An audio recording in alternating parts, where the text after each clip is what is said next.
वर्ष मुख्यमंत्री रहने के बाद चुनाव के 20 दिन पहले अगर आप औद्योगिक नीति की घोषणा कर रहे हैं तो ये दिखाता है कि आपने 20 वर्ष कुछ नहीं किया है।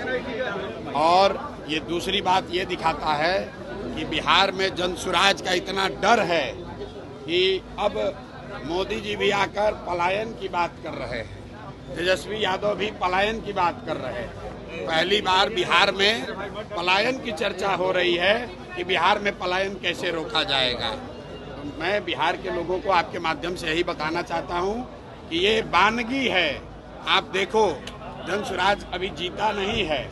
जन सुराज के प्रयास से, आपके सिर्फ खड़ा हो जाने से 400 रुपया का पेंशन 20 वर्ष में जो 410 नहीं हुआ वो 1100 हो गया। आंगनवाड़ी आशा वर्कर का मानदेय डबल हो गया। रसोईया की सैलरी बढ़ गई। अगर बिहार के लोग खड़े होंगे, लोकतंत्र जिंदा होगा। तो अभी शुरुआत है, आगे आगे देखिए होता है क्या। छठ के बाद बिहार का कोई युवा मजबूरी में 10-12 हजार रुपए के रोजी रोजगार के लिए बिहार छोड़कर बाहर नहीं जाएगा।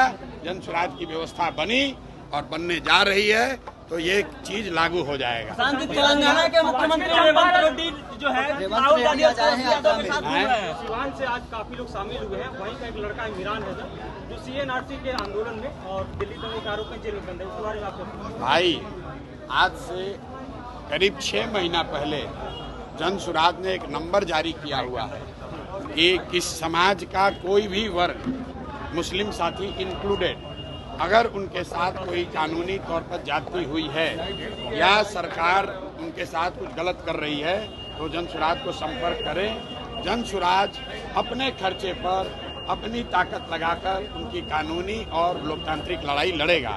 अगर जो बच्चे क्या बात कर रहे हैं उनको आप सूचित कर दीजिए, वो जन सुराज से संपर्क करें, हम लोग उसकी लड़ाई लड़ेंगे।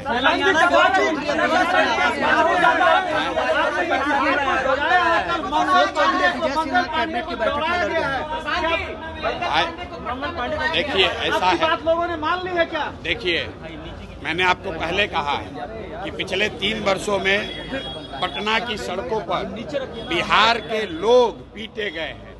चाहे जो भी गया हो, सरपंच गए, मुखिया गए, अभ्यर्थी गए, टिकटार्थी गए, आंगनवाड़ी सेविका गई, आशा गई, जो गया उसको नेताओं ने, नीतीश कुमार ने लाठी से मरवाया। अब जनता की बारी है, जनता जग गई है। और आप देखिएगा, जब ये गांव में लोग आएंगे, इनको जनता दौड़ा दौड़ा कर मारेगी। वोट की तो बातें छोड़ दीजिए, इस बार कई नेताओं की हिम्मत नहीं होगी कि वो गांव में वोट मांगने आए। क्यों? क्योंकि आप उन्हीं गांव के बच्चों को तो लाठी से मारे हो। पुलिस वालों ने जूता पहनकर इन्हीं बच्चों के पेट पर लात रखा है। बिहार के लोगों को अब रास्ता मिल गया है। राजद के डर से नीतीश भाजपा और मोदी के डर से लालू का लालटेन जलाने की मजबूरी खत्म हो गई। अब एक नई व्यवस्था बन रही है, जन सुराज की व्यवस्था, जिसमें बिहार के बच्चों के लिए रोजगार है, जिसमें बिहार के बच्चों के लिए शिक्षा है और जिसमें सबसे बढ़कर इस बात की गारंटी है कि बिहार से पलायन साल भर के अंदर बंद। अशोक चौधरी, विजय सिन्हा कैबिनेट की बैठक में आपस में लड़ गए हैं। भाई, ये लोग, इनका कोई आपस में इनका आचार विचार पूरा सिर्फ लूट का झगड़ा है कि कौन कितना ज्यादा लूट सकता है। आप बताइए, अशोक चौधरी जैसा सर्वदलीय नेता जनता के पैसे से, हेलीकॉप्टर से घूमकर अपने बेटी को साथ में लेकर अपना चुनावी प्रचार कर रहे हैं। कोई नहीं पूछ रहा है कि हेलीकॉप्टर का पैसा कौन दे रहा है। जरा अशोक चौधरी से पूछिए कि सरकारी योजना का शिलान्यास, उद्घाटन जो पहले से मुख्यमंत्री कर दिए, उसी का फिर से उद्घाटन करने हेलीकॉप्टर से जा रहे हैं। ये नेताओं का कोई वजूद नहीं है। जनता समझ चुकी है, इनका रास्ता खत्म।